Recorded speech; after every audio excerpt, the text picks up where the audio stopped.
Making it home from the store, greeting his wife Clara, and grabbing his binoculars to get a closer look at the forest from his backyard, Hector sees something strange off in the woods.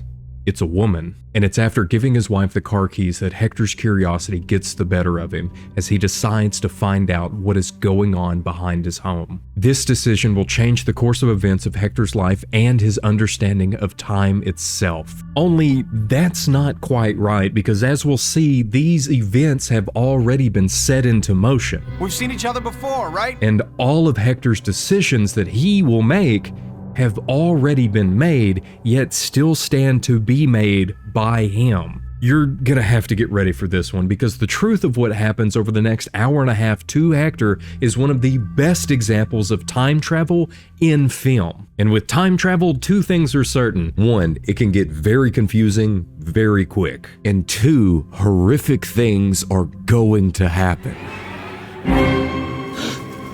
And to help with number one, so any of this makes any sense at all by the end of it, we're going to start at the beginning of the film and then work our way through what Hector is experiencing, and then circle back to understand what everyone else experiences during this very confusing hour and a half. Through all of that, we will see the horrific things happen as a mistake is made, and then through trying to correct it, it leads to the next mistake, and through trying to correct that one, it leads to more mistakes. But don't worry, because I've seen this film more than enough for all of us to have it make sense in the end. Hopefully. As you already know, Hector is our main character, and at the beginning of the film, he makes it home from the store with a bunch of stuff that they need for their home that him and his wife Clara just bought and are now renovating. And after picking up everything that had fallen out the back of the car, he kisses his wife and leaves this little table with her for her to assemble in the backyard as he goes to take a nap upstairs. Or at least tries to take a nap. Unsuccessful at that, he grabs his binoculars to get a view of his new property, and he spots a weird tower off in the distance, but before he can get a closer look at it, the phone rings. Answering it, no one speaks on the other end of the line, and then they quickly hang up, causing Hector to call back to see who it was or what's going on, but instead he gets this odd restricted answering machine. After the strange phone call in the backyard, Clara's finally got the table all together, and her and Hector decide to have a bet. If the table fits through the doorway to the room that they wanted in upstairs, then Hector will have to be the one to go and get them dinner. If it doesn't fit, then Clara has to be the one to go. And it's as Clara grabs the table to go and see how this bet is going to play out, that Hector grabs his binoculars and sees something strange off in the woods. It's a woman standing awkwardly in the forest as she then takes her top off, and Clara returns having lost the bet. Hector is clearly confused and kind of beside himself after seeing what he just saw, but he doesn't say anything to his wife about it. Instead, just answering her in generic responses until she finally snaps him out of it, asking again for the keys to the car so she can leave to get them dinner. He then waits for the car to start before trying to look again and see what is going on, even moving his chair to get a better view of whatever is out there in the forest, but he only sees the woman's red pants lying on the ground. This is when he decides to investigate, getting up to walk through the woods to a road that is behind his home, and only seeing a dumpster that has been knocked over with trash spilled everywhere and a bike laying nearby a trail that leads back into the forest. Heading up this trail, he stumbles upon not just the clothes of this mysterious woman, but her, unconscious, not far from them. And then he stumbles for real over some limbs. Getting to his feet, he tries calling out to her, but no response, even grabbing a stick and throwing it towards her, but she still doesn't move. Believing that she may be dead, he steps closer to notice that she is still breathing when, wasting no time at all, he sprints for his life, running as fast as he can through the forest, trying his hardest to get away from whoever or whatever just attacked him, until he finally finds a tree that he can hide behind for just a moment to catch his breath. It's here that he quietly peeks out from behind the tree with his binoculars to see if the person that is after him is still after him.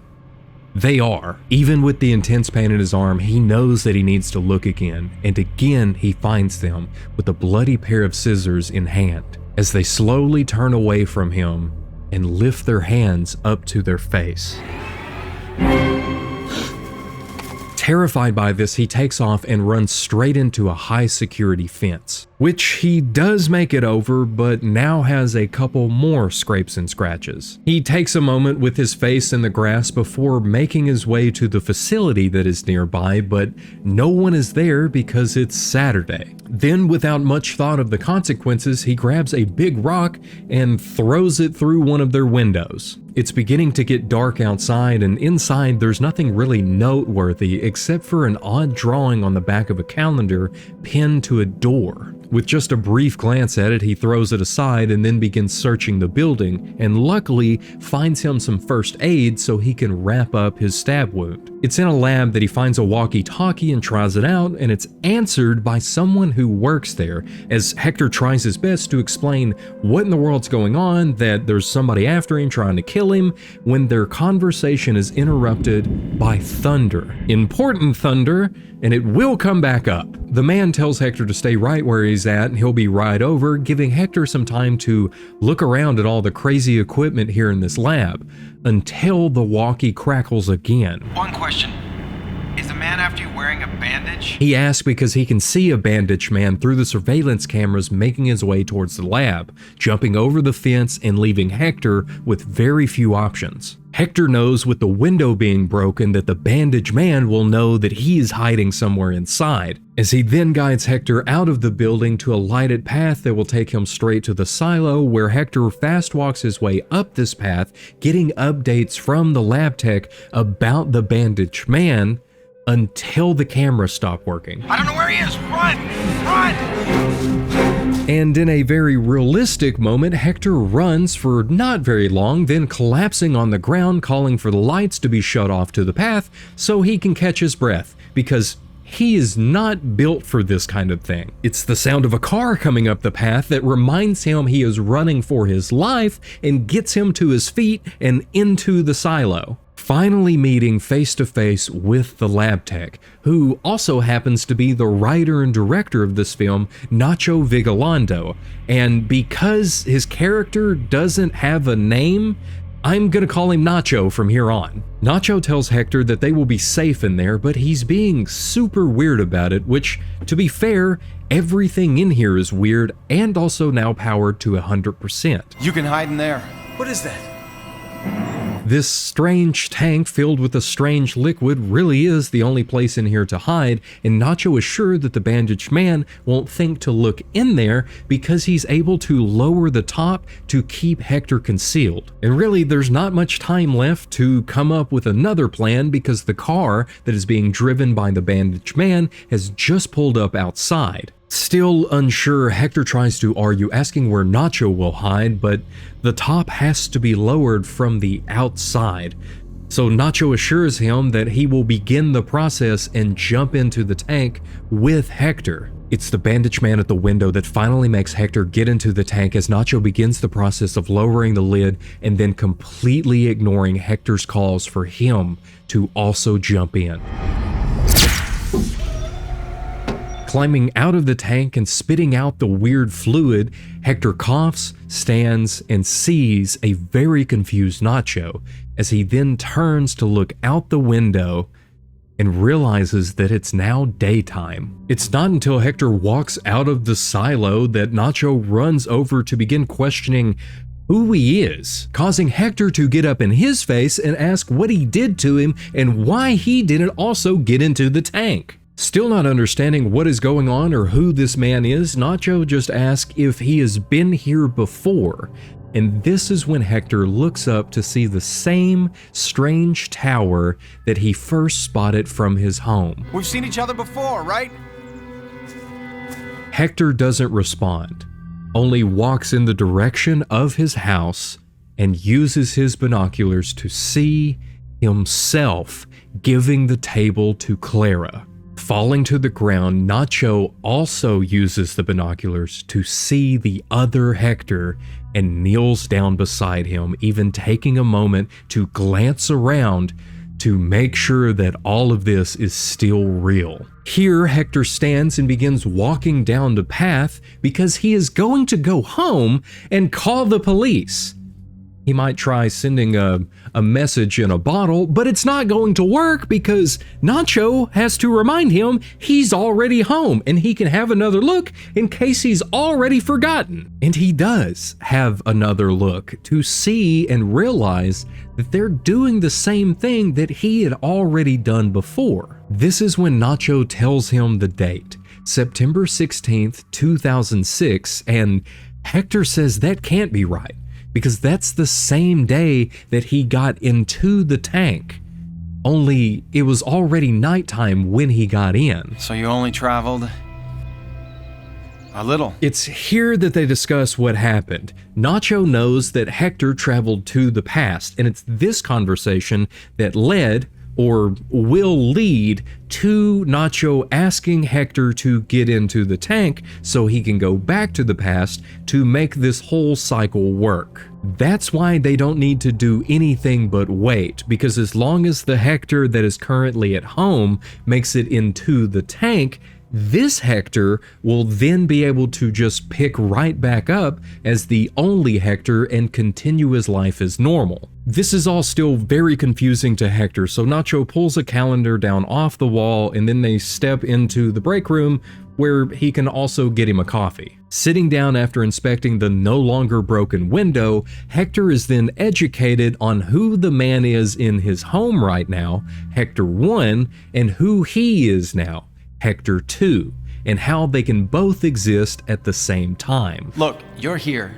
You're seeing yourself, but there's only one arrow. The line in the arrow is time itself, and this overlap that happens here is the reason that there is a Hector 1 and a Hector 2, but Hector 1 will only last up until this point in time when he gets into the tank, and then after that moment, there will only now be one Hector again. And Nacho tells him that he's willing to help make only one Hector again in the timeline as long as he doesn't tell anyone that he is there, because it is the weekend and he isn't supposed to be there in the first place. They make a deal for Nacho to help Hector and Hector to keep his mouth shut, so Nacho leaves to go and get the tank all prepped, but instead of just sitting around and waiting for Hector 1 to get into the tank and him just to continue on, he decides to call his house, where, just like before, Hector 1 answers the phone, Hector 2 doesn't say anything but hang up, causing Hector 1 to call back and get the weird restricted answering machine.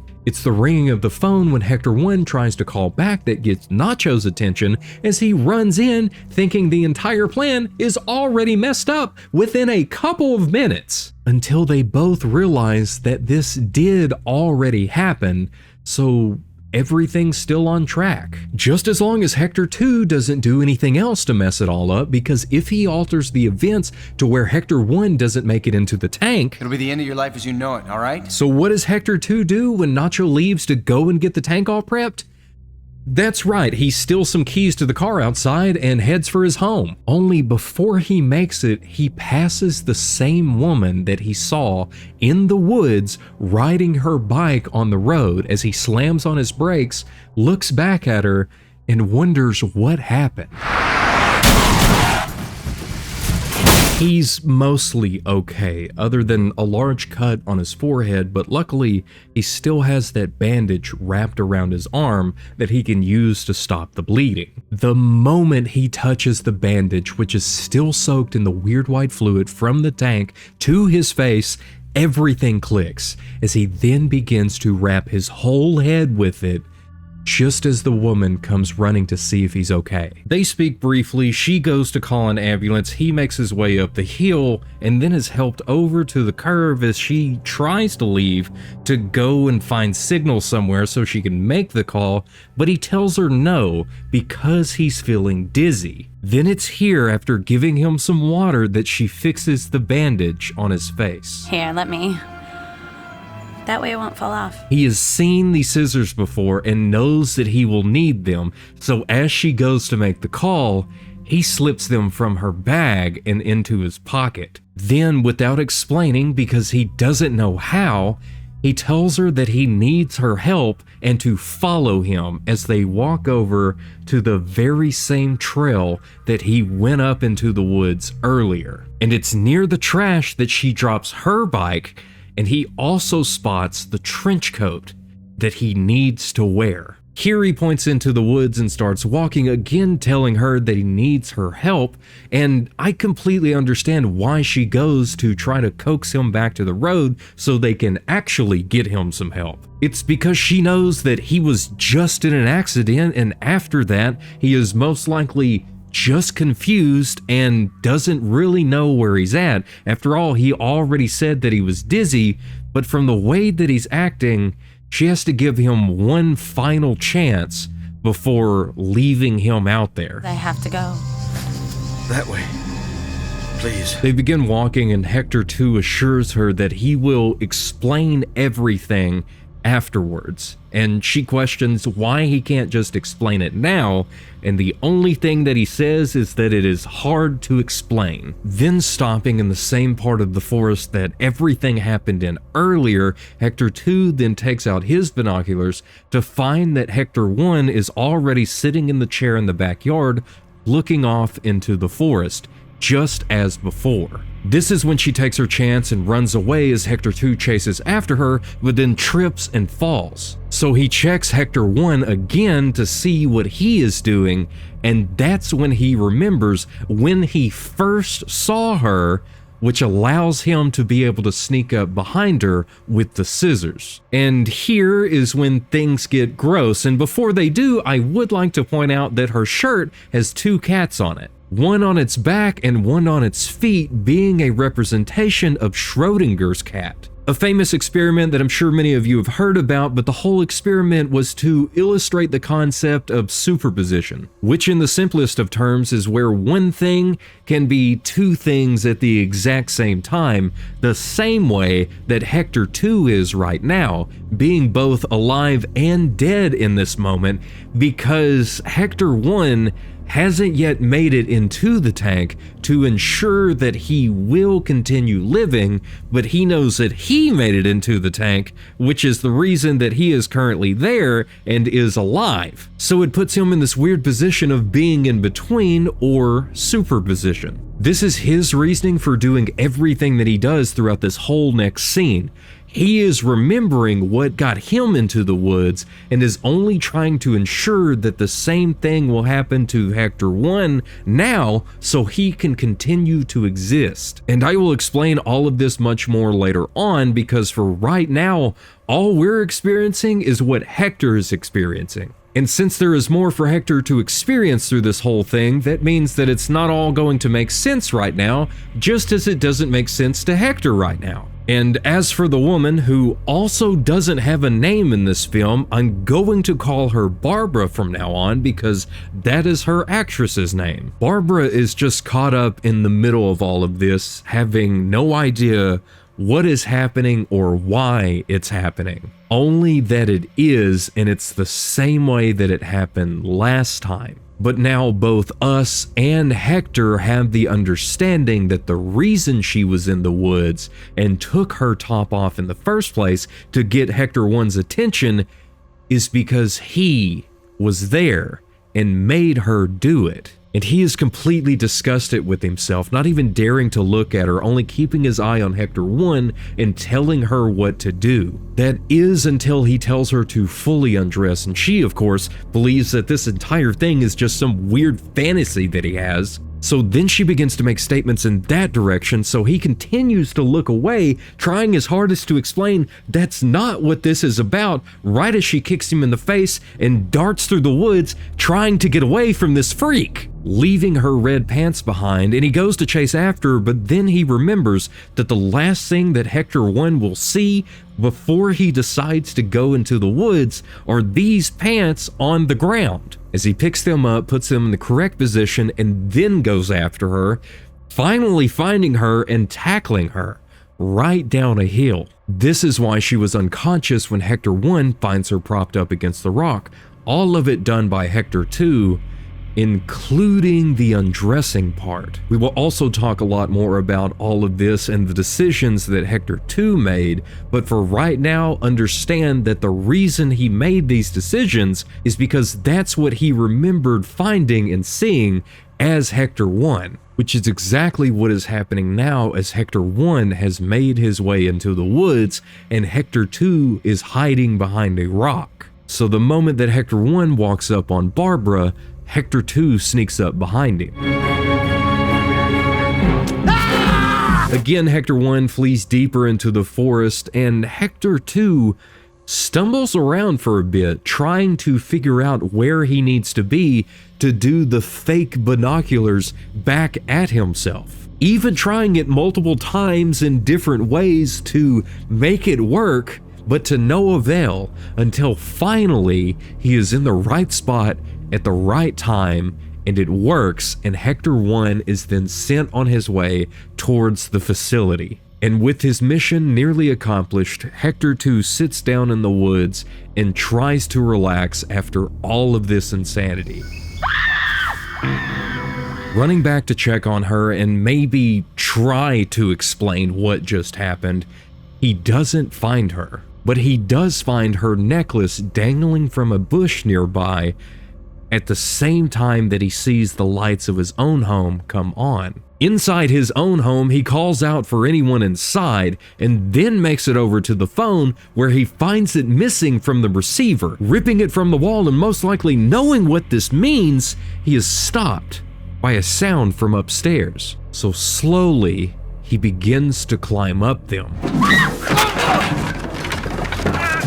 Hector just keeps getting beat up every time he turns around, but that doesn't stop him from trying again. Upstairs, the window is open, and looking out, he can see a ladder that is propped up against the roof on this side of the house. So he climbs out, only to hear somebody then run down the hall up the stairs to the attic. The door is locked, and he does a terrible job from outside of trying to retell all of the events that led him up to this moment, and he begs for the cops not to be called. But when he gets no response, he breaks the door down. With no one inside, he makes his way over to the balcony and then climbs over onto the second-story roof, first hearing and then seeing someone making their way onto the roof of the attic, as he then reaches out, grabs on, and yells for them to wait. She fell to the hard ground far below, as Hector 2 slowly and carefully steps over to the edge of the roof and looks down to see the carnage, immediately screaming out his wife's name in shock. He messed up bad, and it's seeing the car back in the driveway that solidifies everything for him just as the thunder rumbles in the sky. Remembering in this moment that he still has the walkie in his pocket, as he turns it on and hears the first conversation that Hector 1 and Nacho had. And it's during the brief moment that Hector 1 put the walkie down on the table in the lab that Hector 2 takes the advantage to talk to Nacho and explain to him that he will be there shortly, but he needs to make up a lie about the bandaged man coming after Hector 1 to get him into the silo.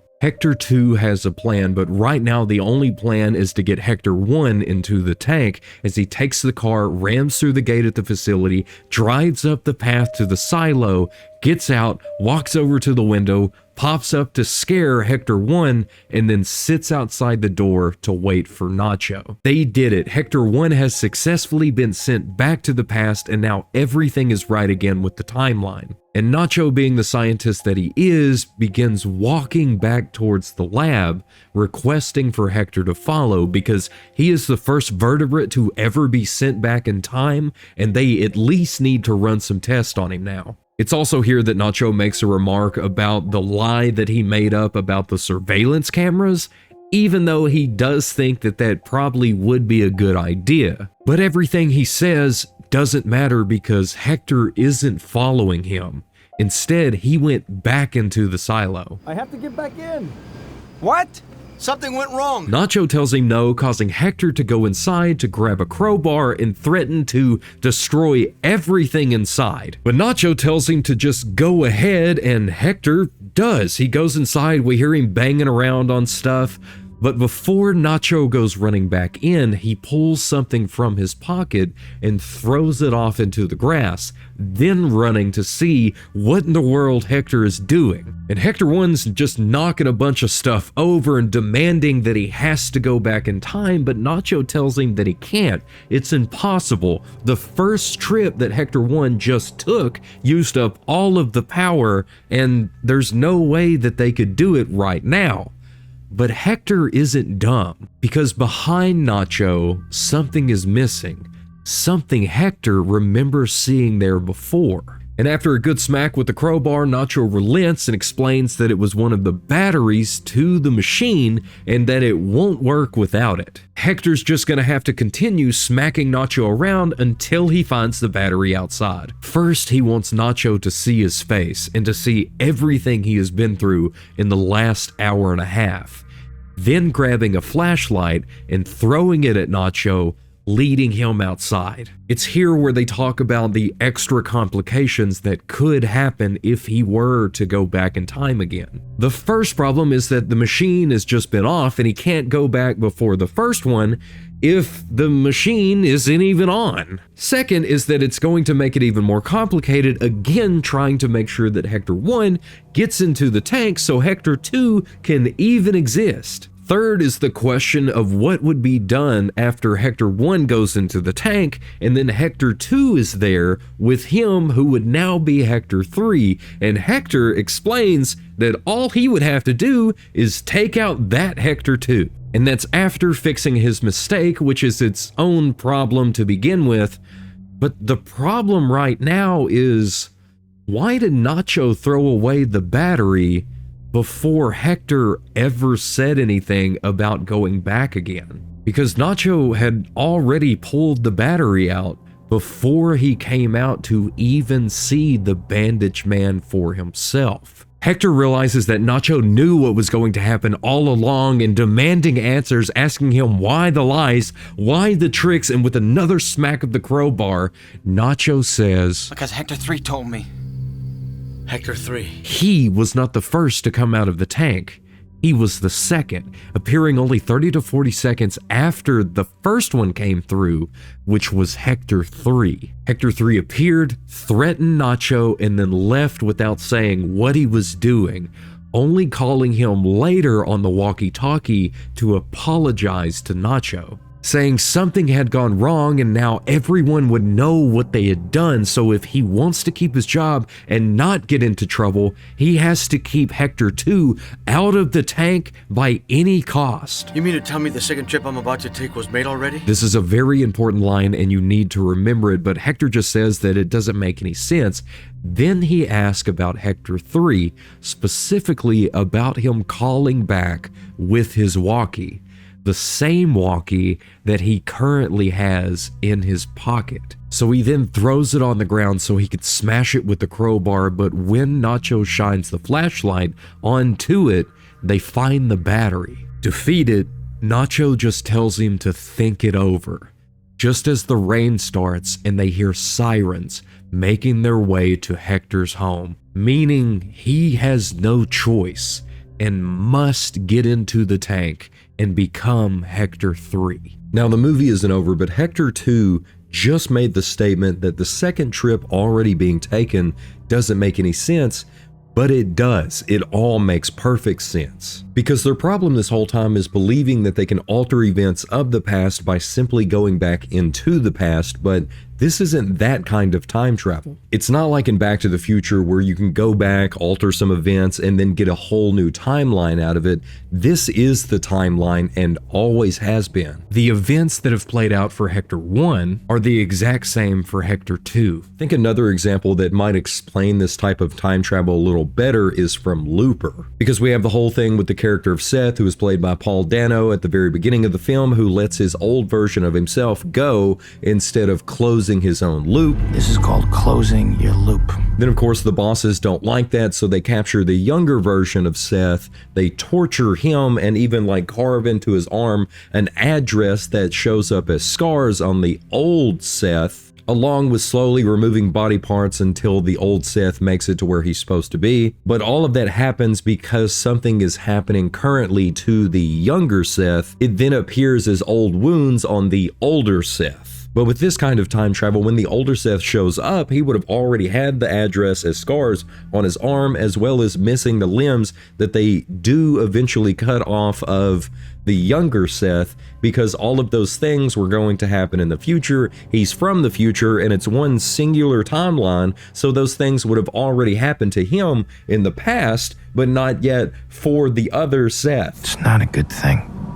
What do I do? But in both of these films, they're making changes to the past that then affect the future. And in this movie, all of the things that are going to happen with going back to the past have already happened, because it's all happening at the same time. Which is why now we're not just going to see what happened to Hector 3, but also experience the full timeline of the events that have already happened. Because even though Hector 2 has plans for how he wishes to change events, Hector 3 has already been a character in all of this since the moment Hector 1 pulled into his driveway.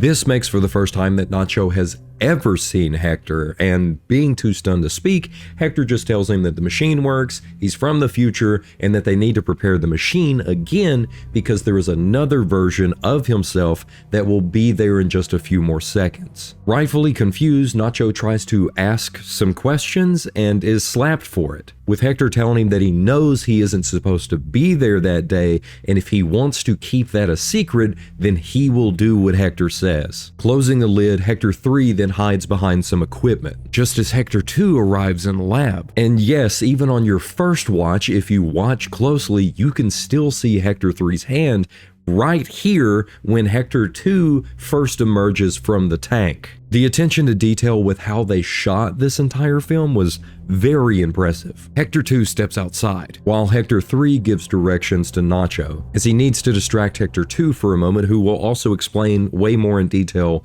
about what has happened up to this point here shortly to Nacho, but this will also allow Hector 3 to be able to get in the golf cart and make his way away from here. And this is the real reason that Nacho was looking around after finding Hector 1 with the binoculars, seeing Hector 1 sitting next to Hector 2 and helping Hector 3 to get away. If it wasn't for Nacho knowing that he can't call anyone for help because he isn't supposed to be there doing anything that he's doing, I wonder how much more freaked out that he would be. But considering all of the insanity that is going on, he does pretty well to handle it on his own, doing his best to explain to Hector 2 what has and is happening, while Hector 1 tries to take his nap, and Hector 3 realizes that he can't leave the facility without a remote to the gate. Returning back to the main center, Hector 3 runs into Nacho, who just had to deal with Hector 2 making a phone call to Hector 1. Hector 3 asks for a car, but not the one that he knows Hector 2 is going to take, so instead Nacho shows him this red van, just in time for Hector 2 to leave, and him to follow right out behind him just before the gate closes. Here is when Hector 2 passes Barbara on the bike and stops in the road. And that's right, Hector 3 was the one driving the red van that knocked Hector 2 off of the road, but that's not all.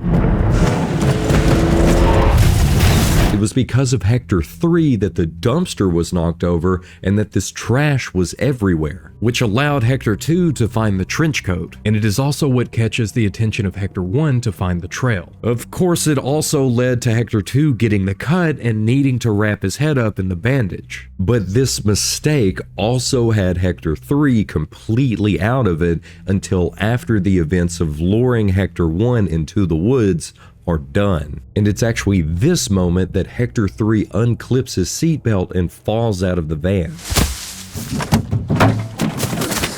And wouldn't you know it, Hector 2 and Nacho were wrong, because he never needed the walkie that was left behind, because there is an entire bucket of them in this van. allowing him to call Nacho and apologize, finally realizing that the events that he experienced as Hector 2 are set in stone, as he, Hector 3, had already tried and failed to change anything. Looks like you bet on the wrong horse.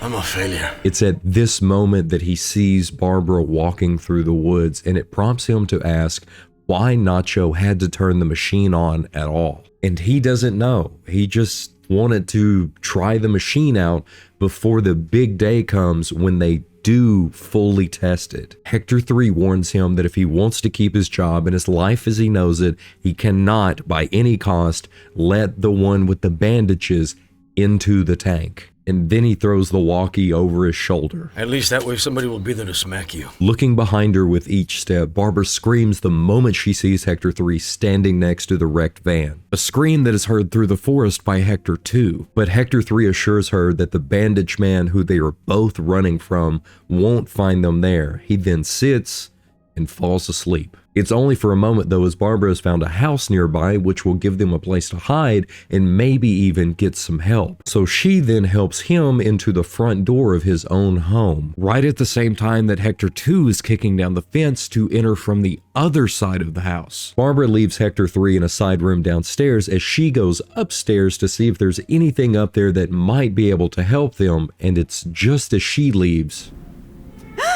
Hector!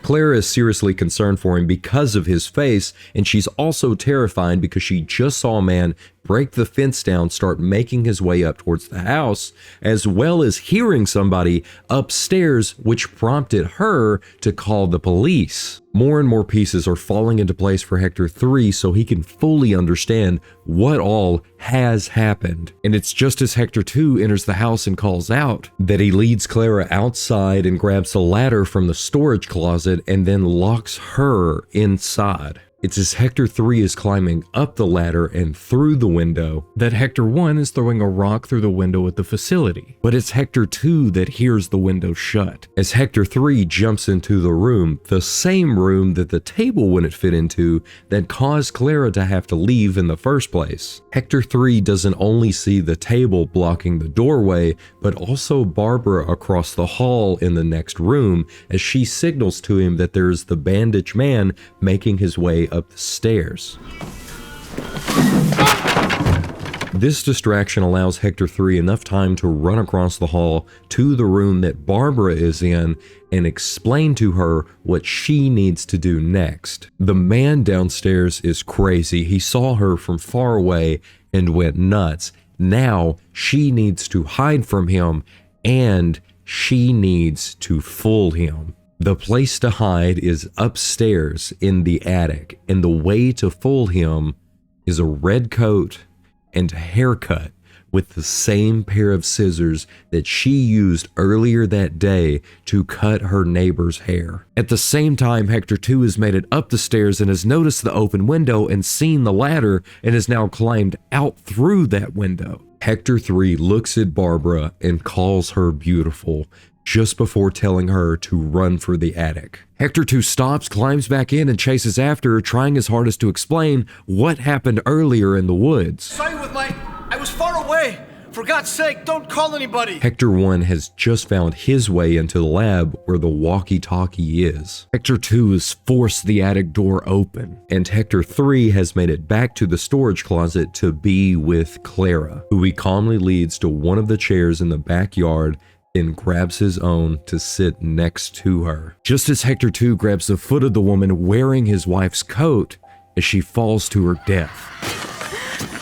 Relax, please. Doing his best to keep her calm, he continues holding her hand, both looking off into the forest just as it thunders. He gently tells her that it's all right, because they still have a while before it rains, as he then takes the scissors out of his pocket and throws them away. This is it for Hector 3. No longer trying to go back and change anything, only remaining right where he should have been all along. Hector 2 will still leave this house to ensure that Hector 1 gets sent back to the past, and then will still be left believing that he can change the events of the day. So he too will climb into the tank and go right back to the start. Each of them all existed at the exact same time, and each of them all made their own decisions within that time. Hector 1 only reacts to what is happening around him, unsure of who this woman is behind his home, why this dumpster has been knocked over, who is after him, and what is this lab through the woods. He is clueless to the bigger picture of what has happened, what is happening, and what will happen. All he knows is that he saw a woman in the woods and out of curiosity went to go and see what was going on. Hector 2 doesn't fully become Hector 2 until after the wreck. Yes, he has the moment where he calls himself, but even then he is still referring to Hector 1 as the thing in his home. It's after passing Barbara on her bike that his thoughts begin reeling, but it is this moment that it finally clicks for him why she was in the woods. That way it won't fall off. The problem is that the choices he makes in forcing Barbara into the woods is because that's what he remembers happening. But because all of this is happening at the same time, anything that he remembers is just what he is currently doing now. He believes that he needs to recreate the events that he experienced as Hector 1, but once again, that's not this kind of time travel. If Nacho and Hector would have had a better understanding of what is happening, Hector 2 would have known that he could have chosen anything or any way to get himself into the tank. But because he as Hector 1 already experienced what happened, then that is exactly what has and will happen. This is the bootstrap paradox at play because Hector 2 has gone back in time with the intention of making Hector 1 go back in time, but Hector 2 only exists because Hector 1 went back in time due to what Hector 2 did, which means that it is self-causing.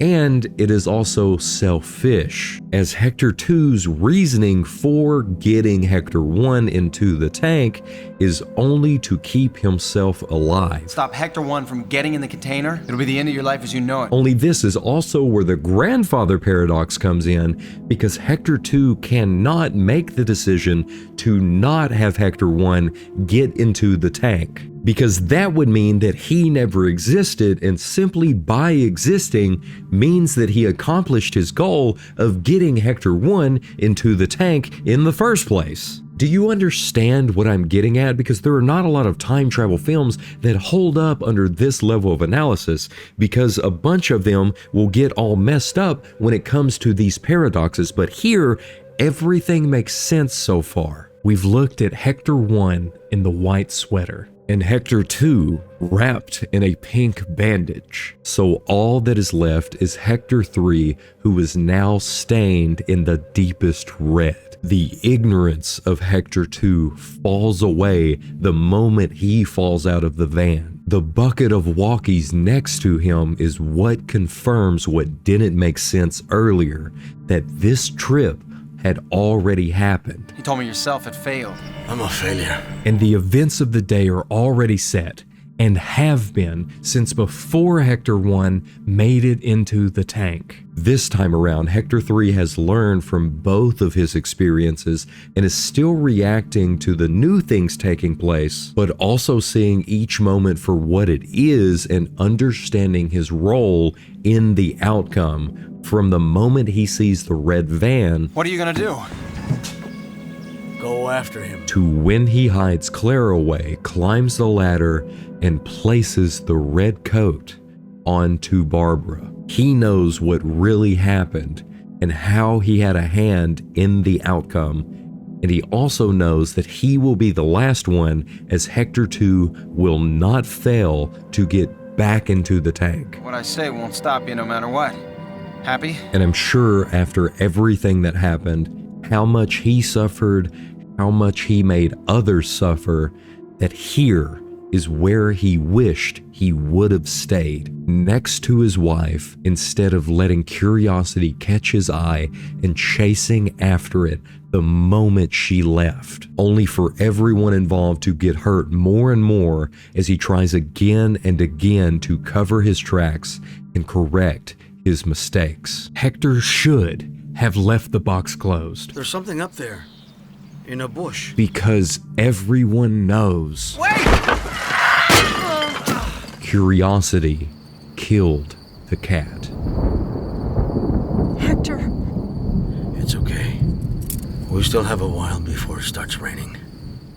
I know that was a lot, and I hope it makes sense, because for me, right now, being Polter 1, I don't know how well Polter 2 or Polter 3 explained everything like you do, or how I as Polter 2 know exactly what Polter 1 said because I remember it, but I do not know what Polter 3 is going to say, or what he has already said that you've already heard. Or in how I do know exactly what Polter 1 and Polter 2 said because I remember it, and I can now see the full picture with how everything came together and see that this did make a lot more sense by the end of it. Because the events that I'm experiencing right now are different from the events that you were experiencing, because for you, all of this within the video